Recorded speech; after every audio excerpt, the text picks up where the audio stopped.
Growing garlic has been trending with no sign of slowing down. And here are some planting tips to help maximize the growth of garlic in your garden.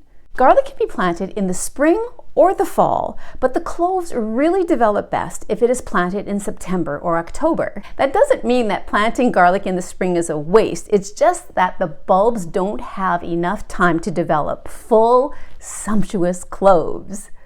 Garlic isn't a fall bulb, but it behaves very much like one, in that the cloves experience initial root growth before frost to prepare it for explosive growth in the spring after a winter nap.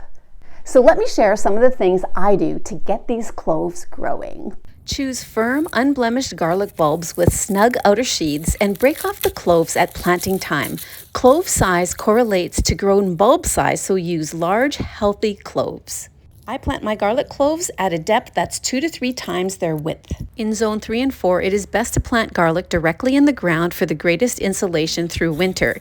You can see that I'm planting in a raised bed, and for the last 4 years I've had success, but I may get bit one of these years because raised beds don't offer the insulation the ground does. The planting technique is the same for in-ground and raised beds. I dug my rows extra deep because I wanted to do some trials on soil amendments. Garlic has high nutrient requirements, and I have always supplemented the soil with bone meal, but I wanted to try some new ones to see how they would work. It isn't a pure experiment, but it'll be fun to see what will happen. I then placed the garlic cloves at a depth of 3 inches from the top of the soil and 3 inches apart with the pointy tip up. I covered the rows halfway and watered them in well, checking that the water penetrated to the bottom of the cloves.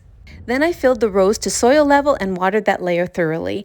Finally, I topped up the raised bed with a 2 to 3 inch layer of mulch to hold in water and help insulate. Curious which soil supplement worked best? It turns out that worm castings yielded the largest cloves. For more details, check out my blog or the caption below, and thanks for listening.